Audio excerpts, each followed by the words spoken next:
Hi guys, welcome to our another gross anatomy videos. Today we are going to talk about the spermatic cord. In our largest video, we spoke of the inguinal canal, the inguinal region. Now we want to talk about the spermatic cord, which is a very important content of the inguinal canal in the male. Right. So the spermatic cord is going to have structures that are going in and out the inguinal canal. So these are structures that are coming from the abdomen, going to the scrotum, to the testis, or coming from the testis, going to the abdomen. So it's actually a passage of several structures that you have to take note today. Good. First of all, let's talk of what forms the spermatic cord. What forms the spermatic cord? It's actually very interesting. If you understand from our embryology, we say that the testis it originates from the abdomen and it is transported by the gubernaculum to the scrotum. Right. So as it is transported to the scrotum, it's gonna pierce sort of like the abdominal wall. You understand? But as it pierces the abdominal wall, it takes the the structures of the abdominal wall to make the wall of the spermatic cord. You understand? So let's start from internal going external. Right. So you're going to have your transversalis fascia. Right. This is your transversalis fascia. So your transversalis fascia is going to form the internal spermatic cord of this of the spermatic cord, right? So it's going to form the internal spermatic fascia of the spermatic cord. So you can actually see as we trace, this is your transversalis fascia right here, and it's going to form your internal spermatic fascia. Good. And then you're going to have your internal oblique. This is your transversalis, your transversus abdominis. This is your internal oblique. Your transversus abdominis does not form any part of the wall of the spermatic cord. It is the internal oblique, right? So the internal oblique is going to form what we call cremasteric fascia. Cremasteric fascia. So cremasteric fascia is a fascia that is interlooped with the cremasteric muscle. The cremasteric muscle is an important muscle for the scrotum, right? So this is going to be called your cremasteric fascia coming from your internal oblique, right? And then the internal oblique will also give a cremasteric fascia. So you're going to have the cremasteric fascia plus cremasteric muscle coming from the internal oblique. This cremasteric muscle is going to be innervated by the genital branch, then the genital branch of the genitofemoral nerve, and it is a striated muscle. So which means it's a skeletal muscle. What is its effect? Right. The cremasteric muscle is very important in maintaining the temperature of the testis for spermatogenesis. So what it does when it is hot, it relaxes. When it is cold, it contracts and pulls the testis close to the body. You understand? Good. From the cremasteric muscle and fascia, externally we have the aponeurosis of the external oblique. And it is the aponeurosis of the external oblique that's going to give us the external spermatic fascia right here. The external spermatic fascia is going to be formed by the aponeurosis of the external oblique. Good.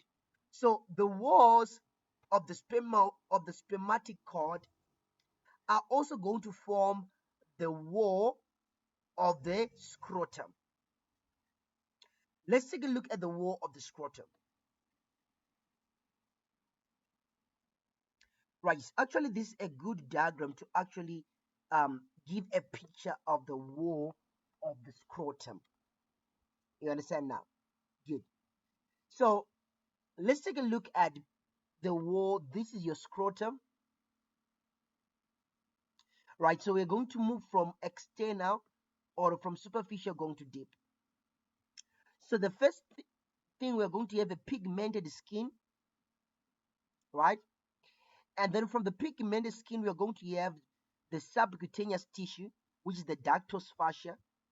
That ductus fascia is going to be interlooped with the ductus muscle, right? This ductus muscle is a smooth muscle which is responsible for the wrinkling of the scrotum. You understand? So it also helps the cremasteric muscle in maintaining the temperature for spermatogenesis. So it's a smooth muscle which is responsible for the wrinkling of the scrotum skin. Right. From the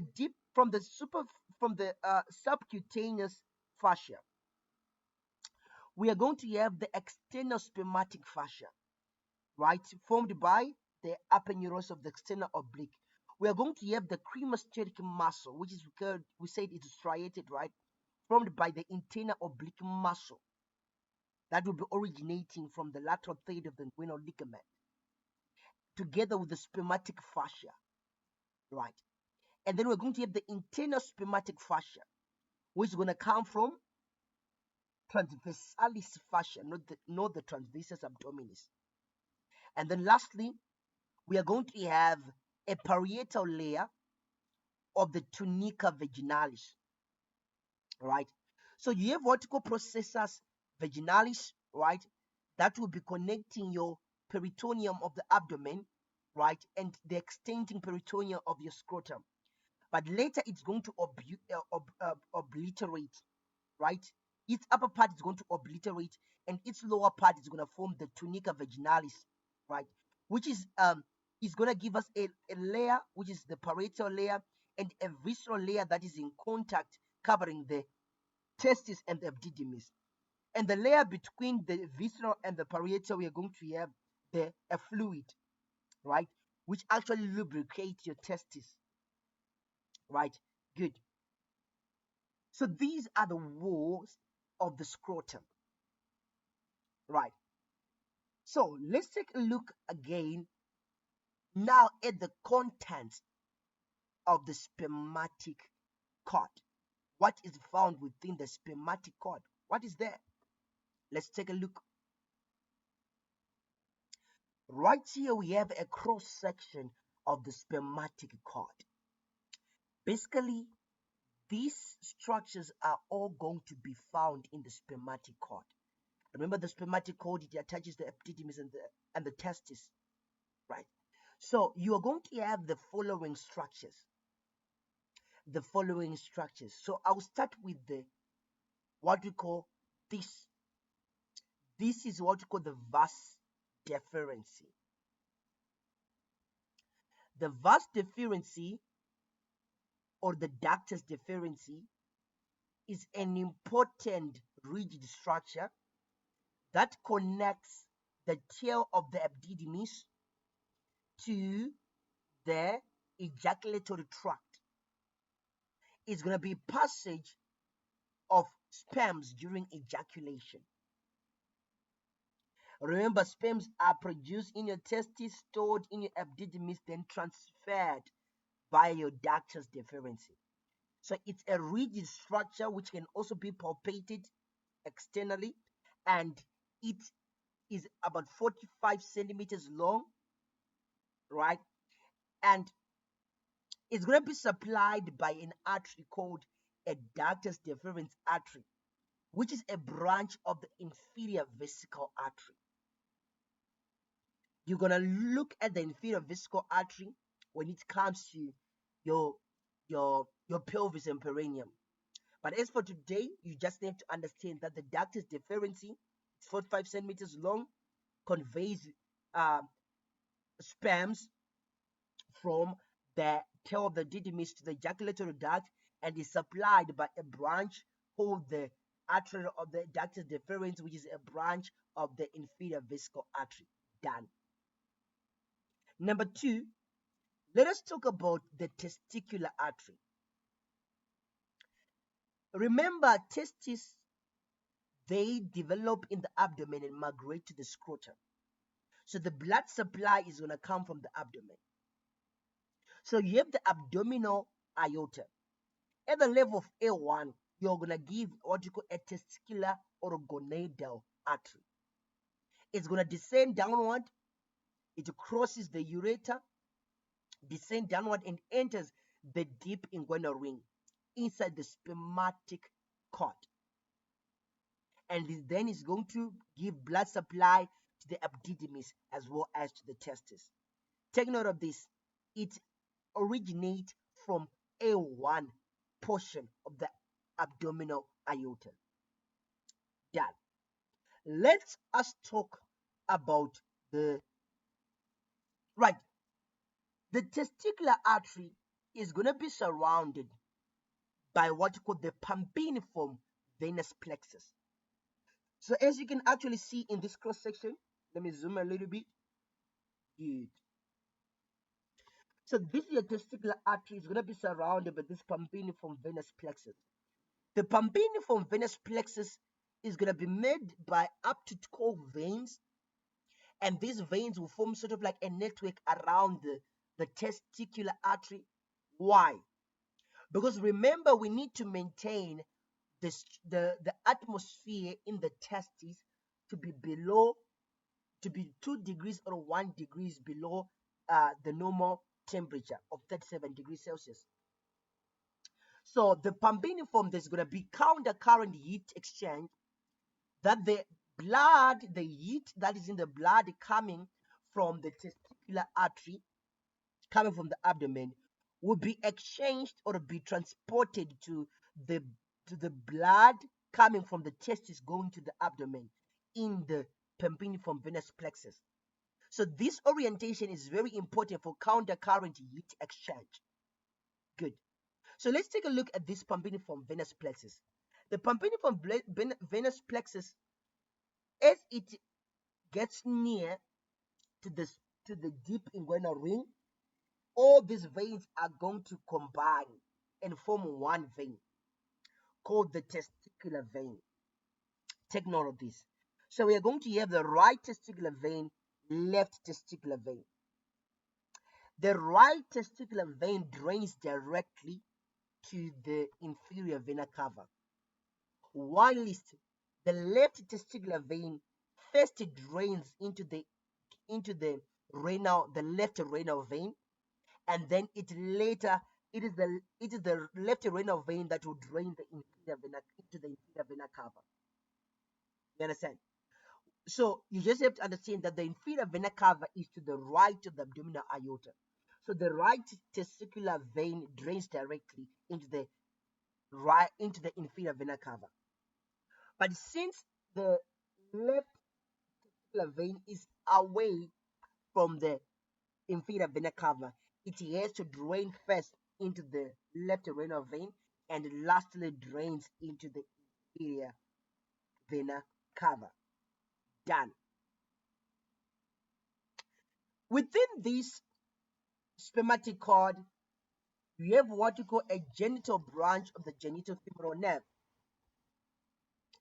The genital branch of the genitofemoral nerve. This is a nerve that actually supplies or innervates your striated cremasteric muscle.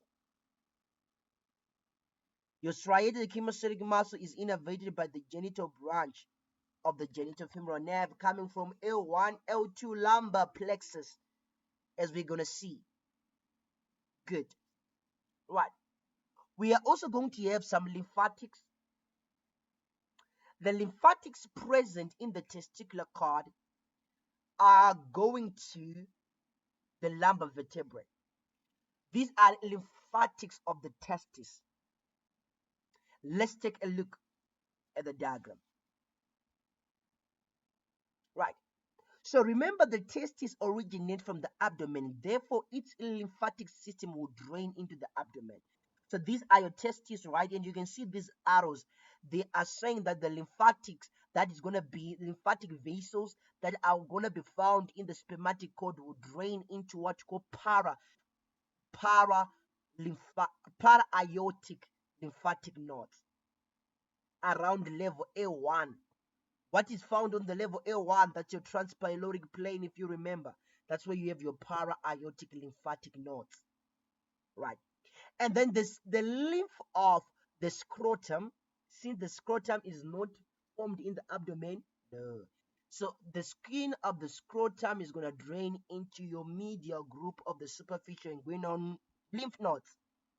Scrotum, superficial inguinal lymph nodes, testis, lumbar lymph nodes. Done. So let's run down. Let's run down.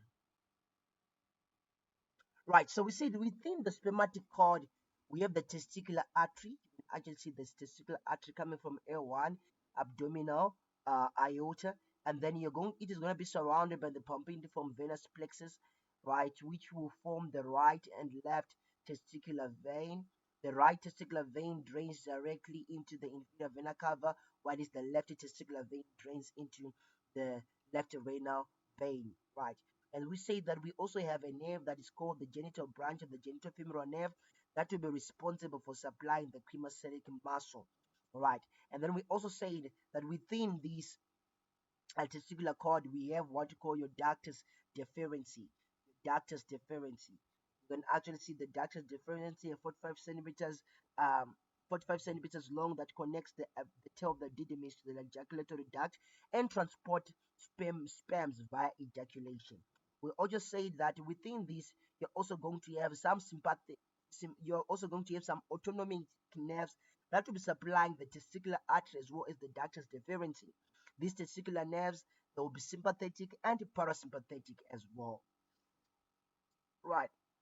And we also have the lymphatic system. Lymphatic system will be draining into the L1 para aortic lymph nodes, right? Good.